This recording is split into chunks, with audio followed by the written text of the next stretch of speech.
ठीक है जी। आज हमारा टॉपिक है फंक्शंस। हमने पढ़ना फंक्शंस होते क्या हैं, ये करते क्या हैं और ये क्यों यूज़ होते हैं। तो अगर आपने कोई स्टेटमेंट अगर आपने एक काम परफॉर्म करना है कि दो नंबर्स को ऐड करना है आपने, ठीक है, या ये छोटी एग्जांपल, वैसे जो आपने वो पहले फार्मूला किया था बीएमआई वाला, याद है? आपने एक असाइनमेंट की थी जिसमें आपने एक फार्मूला कैलकुलेट करना था, वैल्यू कैलकुलेट करनी थी फार्मूला के थ्रू बीएमआई की। तो वो तो था, उसको आप इनपुट देते थे वैल्यूज और वो हमें बता देता था कि जी बीएमआई वैल्यू क्या है उस इनपुट के हिसाब से। उस बीएमआई को अगर हमने 5 लोगों के लिए कैलकुलेट करना ना, तो हमें क्या करना पड़ रहा था कि जी 5 दफ़ा ही वो फार्मूला लिखना पड़ना था कि 5 दफ़ा यूज़र से वैल्यू ली, वो फिर 5 दफ़ा वो फार्मूला लिखा, उसके बाद फिर वो 5 वो आउटपुट शो करवाता था। ऐसा ही है, अगर हमने वही बीएमआई वाला 5 दफ़ा करना हो तो ऑब्वियसली हमें वो 5 दफ़ा पूरा फार्मूला लिखना पड़ेगा। इससे क्या होगा, हमारा कोड काफ़ी ज़्यादा लंबा हो जाएगा, ठीक है, और कॉम्प्लेक्सिटी बढ़ती जाएगी।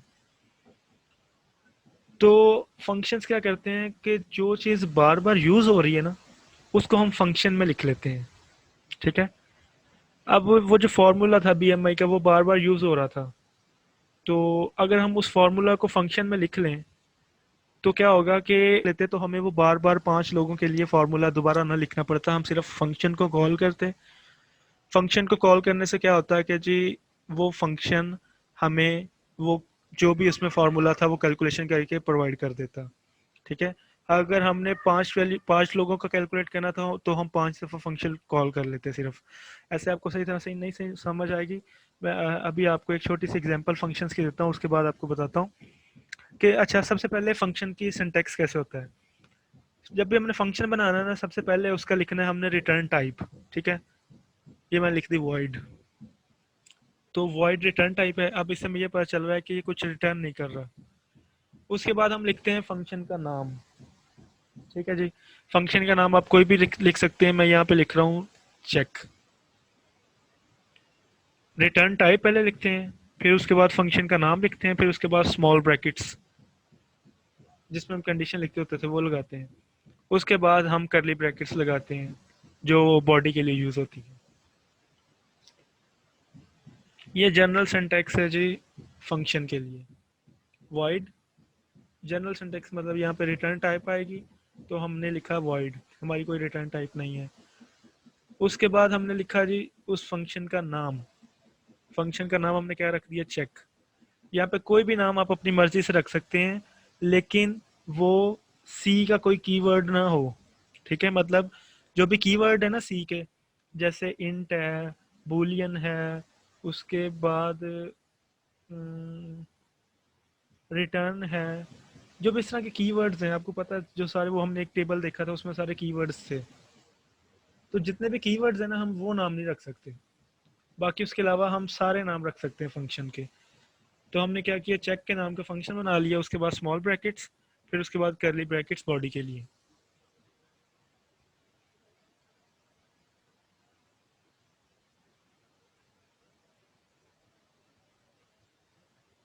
जी रोल नंबर 8 आप सही कह रहे हैं। जितने भी कीवर्ड्स हैं ना रिजर्व, वो आप यूज़ नहीं कर सकते। तो यहाँ पे मैं एक फंक्शन किया।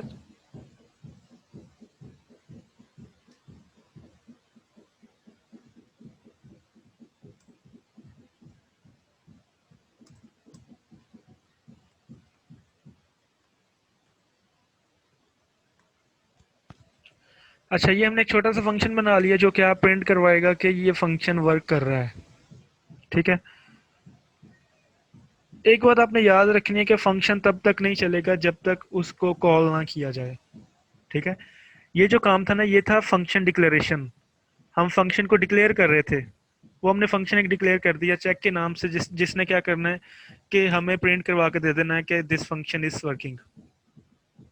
लेकिन ये फंक्शन तब तक नहीं चलेगा जब तक हम इसको कॉल नहीं करेंगे, ठीक है। अभी ये आपको पता है एग्जीक्यूशन जो स्टार्ट होती है वो मेन बॉडी से स्टार्ट होती है। अब मेन बॉडी के अंदर कुछ भी नहीं है।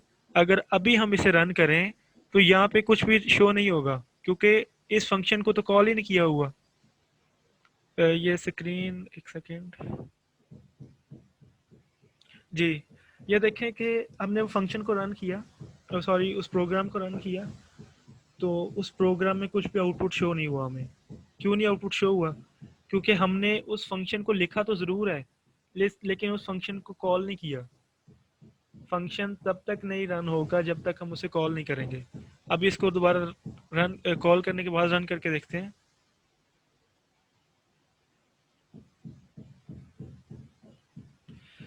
ये देखें, अब इसको कॉल कैसे करना है? हमने फंक्शन तो लिख लिया, इसको कॉल कैसे करना है कि इसके नाम के साथ, इसका नाम क्या रखा था हमने फंक्शन का? चेक और स्मॉल ब्रैकेट्स, उसके बाद सेमीकोलन। ये जो स्टेटमेंट है ना, ये इसको कहते हैं फंक्शन कॉलिंग। अब जब हमने फंक्शन को कॉल किया, अब इसको हम रन करके देखते हैं।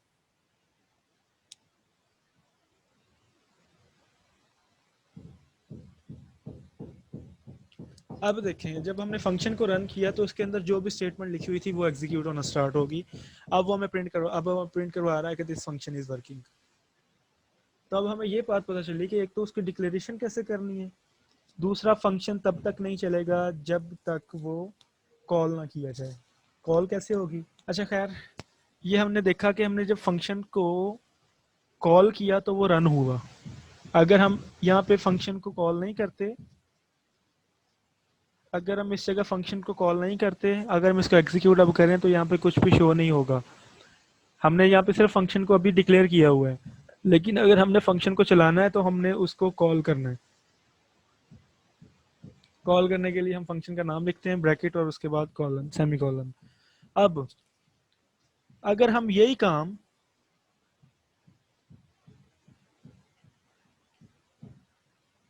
अभी एक दफा कॉल किया था, अगर हम अब करें इसको 2 दफा कॉल या 3 दफा, अब क्या होगा कि ये फंक्शन 3 दफा चलेगा। ये जब चेक एग्जीक्यूट होगा तो पहली दफा ये फंक्शन चल जाएगा, ठीक है जी। उसने पहली दफा प्रिंट करवा देना है, बात खत्म। उसके बाद नेक्स्ट फिर फंक्शन को कॉल किया हुआ है। अब जो नेक्स्ट लाइन पे आएगा फिर वो फंक्शन कॉलिंग हुई हुई है। उसके बाद फिर वो चेक पे जाएगा, चेक को जाके प्रिंट करवा देगा, ठीक है। थर्ड टाइम पे क्या होगा? फिर फंक्शन कॉलिंग हुई हुई है चेक की, तो यहाँ पे फिर वो चेक पे जाएगा और तीसरी दफा जाके प्रिंट करवा देगा। अब इसको अगर हम रन करके देखें,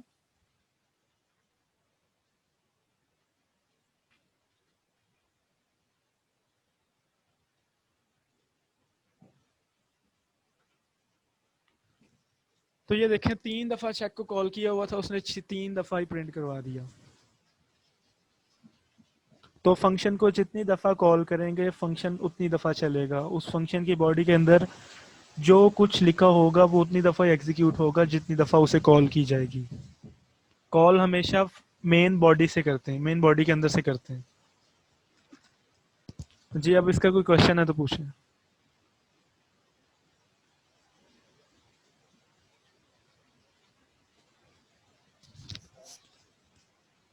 एक बात आगे दोबारा से।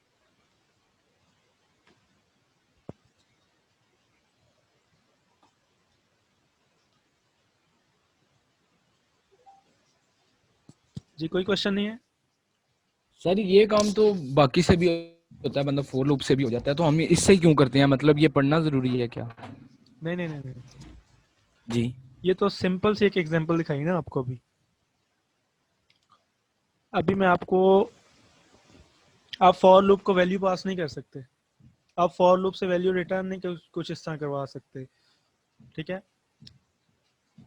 मैं अभी आपको अभी ये सिर्फ आपको मैं सिर्फ इंट्रोडक्शन बता रहा हूँ फंक्शन के होता क्या है, कॉल कैसे करते हैं, बनाते कैसे हैं। अभी ये किसी ये ऐसा ऐसा कॉम्प्लेक्स होता जाएगा, इसमें आप देखेंगे इसको हम वेरिएबल्स पास करेंगे, वो वेरिएबल पे डिफरेंट ऑपरेशंस करवाएंगे, वो काम फॉर लूप में नहीं हो सकता। फंक्शन का एक अलग काम है। फंक्शन क्या करते हैं, हमारे जो भी हमने काम परफॉर्म करना होता है ना, अगर हमें लग रहा हो कि अगर कुछ लाइन ऑफ कोड है, मतलब अगर हमें हमें लग रहा हो कि ये जो 20-25 लाइंस है ना, ये बार बार कॉल होनी है, ठीक है। मतलब ये 20-25 लाइन का काम बार बार है कि ये जो भी लाइंस है ना, कुछ लाइंस है, हमें अगर ऐसा लग रहा हो कि ये लाइंस हमने बार बार लिखनी है कोड के अंदर, तो हम क्या करते हैं, उस लाइन को फंक्शन में लिख देते हैं। उससे क्या होता है कि फिर हमें वो बार बार लाइंस नहीं लिखनी पड़ती, हम सिर्फ फंक्शन को कॉल करते हैं तो वो लाइंस बार बार रन होने लग जाती हैं खुद ही। ठीक है, तो इसकी थोड़ी सी कम्प्लेक्स एग्जांपल में भी आते हैं, तब आपको सारा समझ आ जाएगा। अभी सिर्फ आप इतना देख लें कि फंक्शन को बनाना कैसे है। पहले रिटर्न टाइप लिखनी है, उसका नाम लिखना है स्मॉल ब्रैकेट्स, फिर उसकी बॉडी में जो करली ब्रैकेट्स आती हैं वो, ये फंक्शन डिक्लेरेशन है। ठीक है, उसके बाद फंक्शन को कॉल कैसे करना है कि जी उसका नाम लिख के स्मॉल ब्रैकेट्स के बाद सेमीकोलन। इसका सिर्फ सिंटैक्स अभी समझ लें, इसका मैं अभी सारा बताऊंगा क्या आगे आगे कम्प्लेक्स होता जाएगा ये, फिर आपको सारी समझ आती जाएगी। अभी सिर्फ आप इतना देख लें कि आपको पता चल गया फंक्शन बनाना कैसे है और उसे कॉल कैसे करनी है।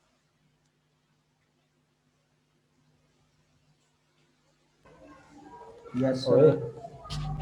नेक्स्ट पे देखते हैं, कॉल करवाने का मेन फायदा। फंक्शन तब तक, रोल नंबर 12, फंक्शन तब तक नहीं चलेगा जब तक आप इसे कॉल ना करवाएंगे। ये जो 3 कॉलिंग स्टेटमेंट्स हैं, अगर आप इसको रिमूव कर दें तो वो फंक्शन चलेगा ही नहीं, एक दफ़ा भी नहीं चलेगा। फंक्शन उतनी दफ़ा ही चलेगा जितनी दफ़ा उसे कॉल होगी। कॉल करवाने का कंसेप्ट ये है कि कंट्रोल हम फंक्शन को पास कर देते हैं। जो कंट्रोल हमारा इस मेन बॉडी के अंदर होता है, तो हम वहाँ पे इसे कंट्रोल उस फंक्शन को दे देते हैं जब हम कॉल करते हैं। आउटपुट करूँ, बगैर कॉल करने के आउटपुट शो करवाऊँ, ये कह रहे हैं। अच्छा, ये दोनों मैंने पहले दोनों वैसे चेक करवाए हैं, दोबारा करवा देता हूँ। अब यहाँ पे हमने कॉल नहीं किया हुआ फंक्शन को। ठीक है, ये चेक नाम का फंक्शन था, हमने इसे कॉल नहीं किया हुआ। तो अब हम इसे अगर रन करें तो, एक सेकंड में स्क्रीन शेयर कर दूं, तो ये देखें चेक के अंदर जो भी लिखा हुआ था वो नहीं चला। चेक के अंदर ये लिखा हुआ था कि उसने प्रिंट करवाना था एक लाइन को, बगैर कॉलिंग के उसने प्रिंट नहीं करवाया। ये क्लियर है? ओके।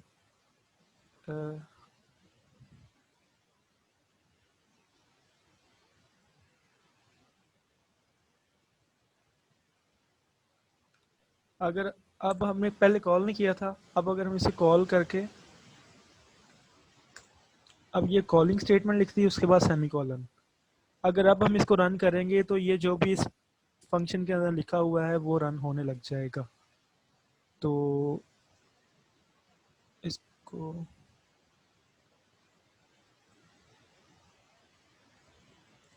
अब आप इसका आउटपुट देखें तो देख वो लाइन प्रिंट हो रही है जो उस फंक्शन के अंदर लिखी हुई थी कि दिस फंक्शन इज वर्किंग।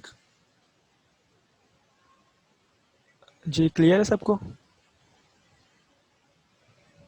तो बेसिक बात ये है कि जब तक हम फंक्शन को कॉल नहीं करेंगे वो फंक्शन में जो मर्जी लिखा हो वो रन ही नहीं होगा। और अगर हम फंक्शन को 50 दफ़ा कॉल करेंगे तो वो 50 दफ़ा रन होगा।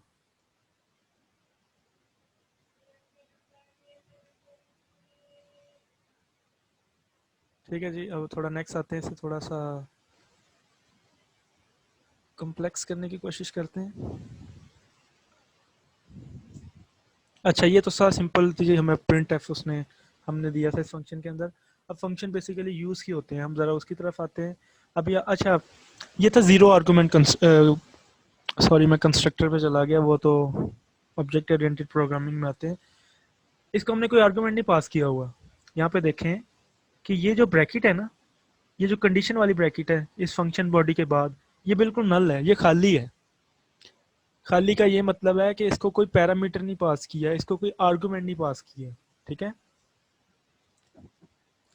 तो अभी हम क्या करते हैं कि एक सिंपल सा लिखते हैं प्रोग्राम, और जो क्या करेगा, जो एक वैल्यू को प्रिंट करवाएगा, लेकिन वो वैल्यू कहाँ से जाएगी, वो इस मेन बॉडी से जाएगी। एक हम इंटीजर टाइप की,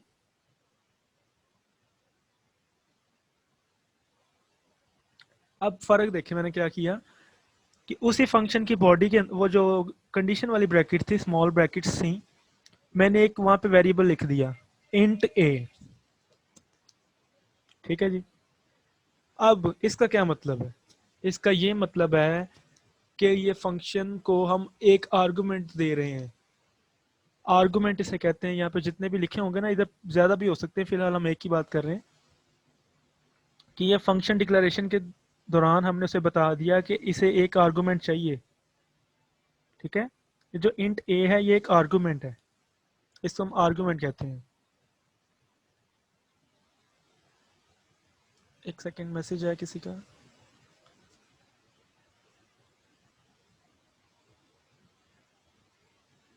जो भी है वो वैसे पूछने, चैट नहीं ओपन हो रही।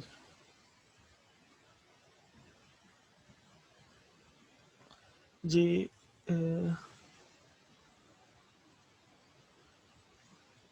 हाँ जी, रोल नंबर 12 आप सही कह रहे हैं, इसकी वैल्यू जो है वो बॉडी में यूज़ होगी। मैं उसकी तरफ ही आ रहा था। मुझे एक्चुअली ना स्टेप बाय स्टेप चीज़ें बतानी पड़ती हैं, क्योंकि कुछ ऐसे भी हैं जो इंजीनियरिंग के हैं या कुछ ऐसे भी जिन्होंने फंक्शन पहले नहीं पढ़े होंगे, तो मैं एक एक चीज़ बतानी पड़ेगी। अगर मैं वैसे बात स्किप करके नेक्स्ट स्टेप पे चला जाऊंगा तो ना सही तरह समझ आएगी, तो ना वो फिर खुद खुद परफॉर्म कर सकेंगे, इसलिए मैं एक एक बात बता रहा हूँ। खैर, हम ये बात कर रहे थे कि ये एक आर्गूमेंट है इंटीजर टाइप का। अब इसका क्या मतलब है? इसका ये मतलब है कि ये जो फंक्शन है ना चेक वाला, इसको चलने के लिए एक चीज़ की ज़रूरत है। वो क्या है? वो एक इंटीजर वैल्यू है, ठीक है, जो ए में स्टोर होगी। आर्गुमेंट का ये मतलब है कि हमने इसे कोई वैल्यू पास करनी पड़ेगी, इस फंक्शन को एक वैल्यू पास करनी पड़ेगी। जब तक हम वो वैल्यू पास नहीं करेंगे तब तक ये हमारा फंक्शन नहीं चलेगा। पहले आपने देखा ना, हमने सिर्फ लिखा हुआ था चेक। पहले हमने सिर्फ ये लिखा हुआ था, मेन बॉडी में देखें आप, पहले हमने सिर्फ ऐसे कॉलिंग की हुई थी, ठीक है। तब क्या था? तब यहाँ पे ये इंट ए नहीं लिखा हुआ था, ऐसा ही है। यहाँ पे कुछ भी नहीं पहले लिखा हुआ था, कोई आर्गुमेंट नहीं था, ठीक है। तो इसका ये मतलब था कि ये बगैर कोई वैल्यू पास किए भी ये चल सकता है, ठीक है। जब हमने यहाँ पे लिख दिया ना इंट ए, तो अब इसका ये मतलब है कि ये चेक को चलने के लिए एक एक एक इंटीजर टाइप वैल्यू की जरूरत है, ठीक है, जिसका नाम हमने रखा ए। जब तक हम वो वैल्यू से पास नहीं करेंगे, यहाँ से फंक्शन कॉल नहीं हो सकेगा, ठीक है। अगर मैं यहाँ पे इसको रन करके देखूं, तो यहाँ पे ये देखें, ये रेड साइन शो होने लग गया ना। यहाँ पे एक एरर है। एरर क्या है? एरर ये है कि इस फंक्शन को जो हम कॉल कर रहे हैं, उस फंक्शन को चलने के लिए एक इंटीजर वैल्यू की ज़रूरत है। जब तक वो इंटीजर वैल्यू हम उसे पास नहीं करेंगे, ये फंक्शन नहीं चलेगा। ये बात क्लियर हुई सबको?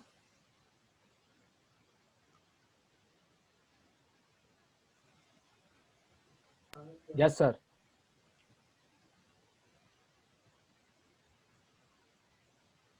ठीक है जी। अब देखें कि जी, हमने यहाँ पे तो बता दिया कि इसको एक वैल्यू की ज़रूरत है, वो है इंटीजर टाइप। तो उसको पास कैसे करनी है? हमने सिंपल जहाँ पे उसे कॉल करना है ना, उसकी ब्रैकेट में हमने वो लिख दी वैल्यू,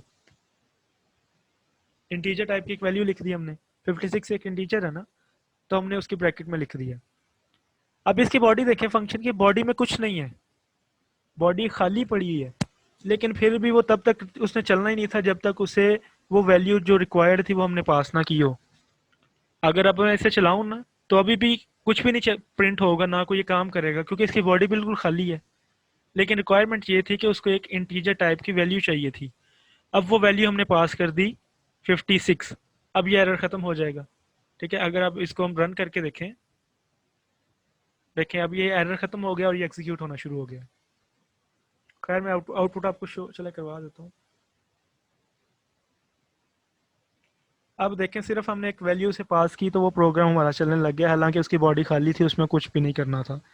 लेकिन फिर भी जब तक उसको उस आर्गुमेंट को वैल्यू नहीं मिल जाती, तो वो नहीं चलता तब तक, ठीक है। ये कोई इतनी मतलब टफ बात नहीं थी जो समझ ना आए,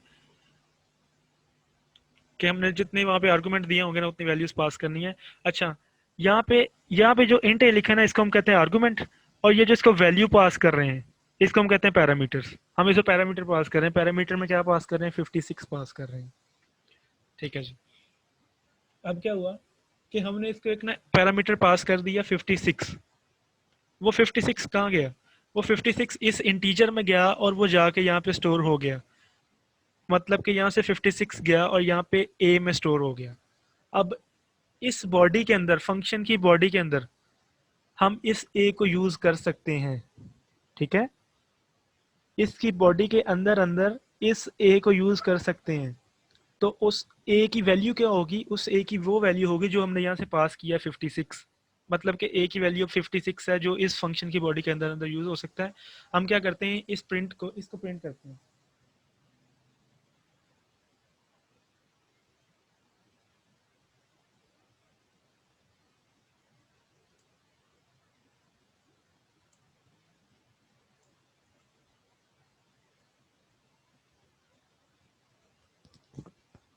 अब ये देखें, मैंने यहाँ पे जस्ट क्या किया, उस ए को प्रिंट करवा दिया। जहाँ तक सबको क्लियर है ना, कि हम जितनी दफ़ा कॉल करेंगे जो जो वैल्यू बदलेंगे वैसे वैसे वो वैल्यू बदलती जाएगी, मतलब हम जिस वैल्यू से कॉल करेंगे फंक्शन को वो वैल्यू पास हो जाएगी। Yes sir. अच्छा जी, अब हमने क्या करना है कि अब हमने ना इसका सम शो करवाना है।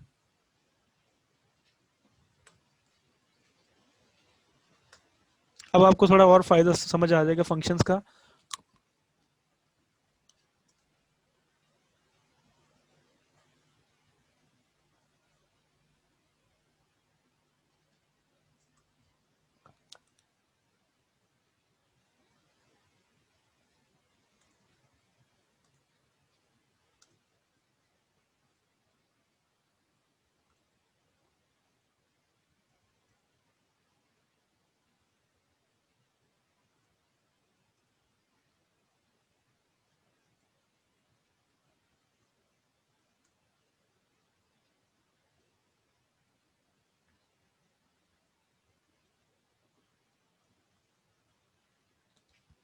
अच्छा, अब हमने एक फंक्शन बनाया, उसमें क्या किया, अब आपको ये पता है कि जी ए इधर से जाके जो भी हम पहली वैल्यू पास करेंगे वो ए में स्टोर हो जाएगी, जो सेकंड वैल्यू पास करेंगे वो बी में स्टोर हो जाएगी, ठीक है।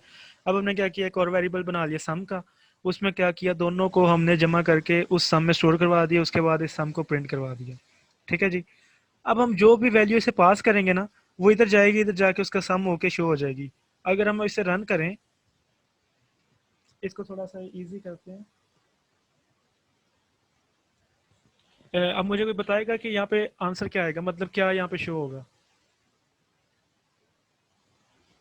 अगर हम इसे रन करते हैं तो आउटपुट क्या आएगा। 26 आ जाएगा।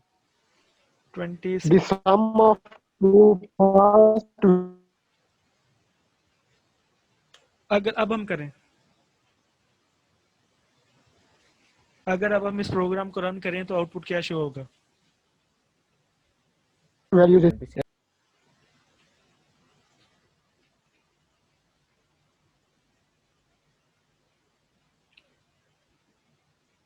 अभी इस स्टेटमेंट में अगर मैं प्रोग्राम को रन करूं तो आंसर क्या आएगा।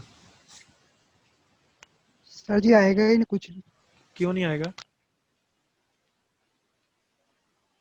सर कॉल ही नहीं किया होगा फंक्शन। सर हमने पैरामीटर ही नहीं दिया। नहीं नहीं नहीं, रोल नंबर 12 ये एरर नहीं है। एरर तब आएगा जब हमने फंक्शन तो कॉल किया होगा लेकिन उसको पैरामीटर पास नहीं किए होंगे। यहाँ पे हमने फंक्शन को ही कॉल नहीं किया तो यहाँ पे कुछ भी प्रिंट नहीं होगा, ये प्रोग्राम चलेगा लेकिन कुछ भी प्रिंट नहीं होगा, ठीक है। एरर तब आता जब हम जब हमने इस तरह किया होता, ठीक है, या हमने एक पैरामीटर पास करके कॉल किया होता तब एरर आता। लेकिन अगर हमने फंक्शन को, अपने माइक ऑफ कर दीजिए। अब अगर हम ऐसे चलाएंगे तो यहाँ पे एरर कुछ नहीं आएगा क्योंकि हमने फंक्शन को कॉल ही नहीं किया। फंक्शन ने तो तब रन होना ना जब उसे कॉल करेंगे। अभी यहाँ पे ब्लैंक होगा, कुछ भी प्रिंट नहीं होगा। तो अभी हमने क्या किया कि इस चेक को कॉल कर दिया, ठीक है जी, 10 और 16 पास करके। जब 10 और 16 पास करके सिर्फ कॉल किया तो 10 इधर जाके स्टोर हो गया ए में, 16 स्टोर हो गया बी में, उसका सम हुआ और यहाँ पे वो सम में स्टोर हो गया। उसके बाद क्या हुआ कि वो सम उसने प्रिंट करवा दिया। सम क्या होगा 26। अगर अब हम इसे रन करें,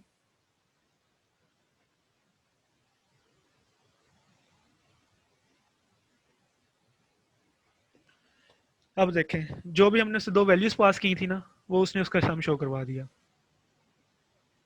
अच्छा, अब हम दोबारा इसको कॉल करते हैं। अब क्या किया, चेक में मैंने 10 और 10 दो वैल्यूज पास कर दी। अब मुझे बताएं कि जब हम इस प्रोग्राम को रन करेंगे तो यहाँ पे आउटपुट क्या शो होगा। सर ये एक में the sum of two pass value is 26, फिर नीचे आ जाएगा the sum of two pass value is 20। जी बिल्कुल ठीक कह रहे हैं। रोल नंबर 12 आपका भी बिल्कुल ठीक है।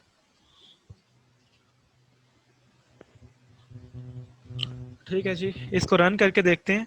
तो सबसे पहले इस फंक्शन के लिए कॉल होगा, मतलब ये जो हमने कॉल किया ना, सबसे पहले इसके लिए एग्जीक्यूट होगा फंक्शन। इसमें क्या होगा, 10 और 16 पास किया है, तो पहली दफ़ा इसका जो सम शो करवा देगा। फिर हमने क्या किया, 10 और 10 पास कर दिया। ठीक है, सिर्फ हमने वैल्यू चेंज की है, तो वो सारा वो उसका सम वो जो न्यू होगा वो शो करवा देगा। अब आपको बिल्कुल क्लियर हो गया होगा ये फॉर लूप की तरह नहीं है, मतलब ये वही काम नहीं कर रहा जो लूप कर रहे थे। इसमें तो हम वैल्यूज को भी चेंज कर रहे हैं। खैर, इसको रन किया।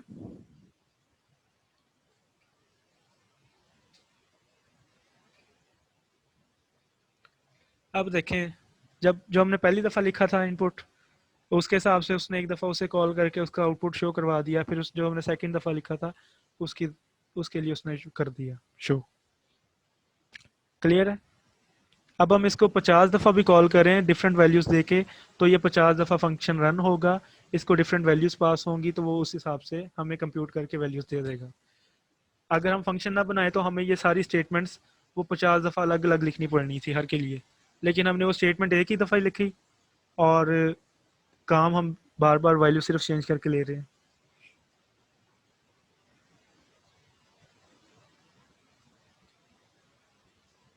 अच्छा, इसको थोड़ा सा और डायनेमिक अगर बनाना हो तो क्या करेंगे कि हम ये जो वैल्यूज़ पास कर रहे हैं, देखिए यहाँ से इसे इंटीजर टाइप की वैल्यूज़ रिक्वायर्ड है ना, तो आप दो वैल्यूज़ यूज़र से ले लें। ऐसा भी हो सकता है कि आप दो वैल्यूज़ यूज़र से लें, ठीक है, उन्हें किसी वेरिएबल में स्टोर करवा दें, ठीक है, वैल्यू 1 वैल्यू 2 में, और यहाँ पे फिर उसे वैल्यू पास कर दें, कॉमा पर डालना है दोनों वैल्यूज़ के दरमियान में।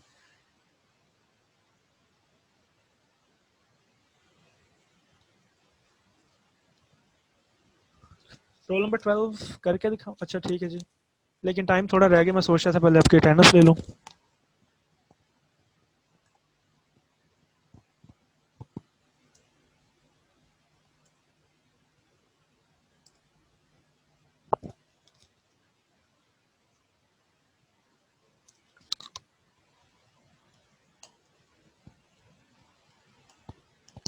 नहीं एक्चुअली वहाँ पे होस्ट लिखा शो हो रहा होता है ना, तो मैंने अटेंडेंस वो पास करनी होती है जो मैंने ली हो, लाइक जो मैंने स्क्रीनशॉट कैप्चर किया हो ना अपनी आईडी से, वो पास करनी होती है।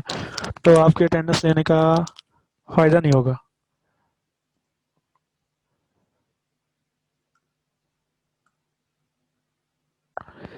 यहाँ पे देखिए हमने दो वेरिएबल डिक्लेयर कर दिए, वेल 1 और वेल 2, और यहाँ से हम पहली वैल्यू यूज़र से ले रहे हैं।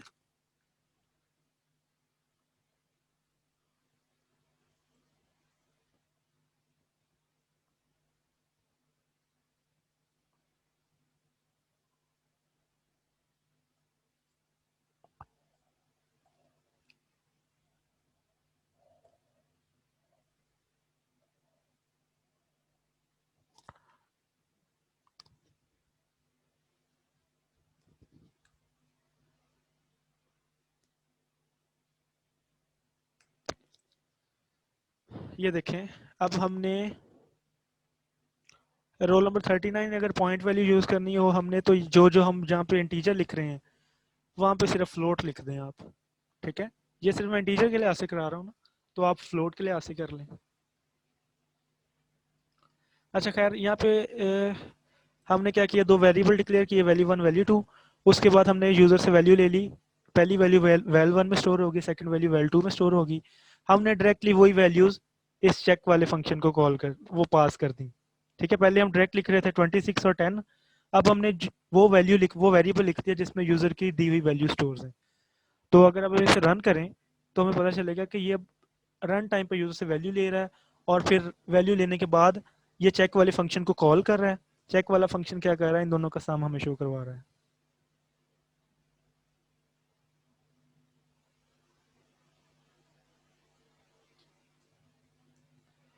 ये देखें, हमने पहली वैल्यू वो यूज़र कह रहा है, हमने यहाँ पे एंटर कर दिया 30। ठीक है, अब उसके बाद वो सेकंड वैल्यू मांग रहा है। जैसे अब हम इस सेकंड वैल्यू पास करेंगे ना, ये चेक वाले फंक्शन को कॉल करेगा, दोनों वैल्यूज पास करेगा उसे, और जो भी इन दोनों का सम होगा वो हमें शो करवा देगा। हम सेकंड वैल्यू पास कर देते हैं 20। ठीक है जी, वो दोनों वैल्यू डायरेक्टली उसे पास की गई और उसने उसका सम शो करवा दिया।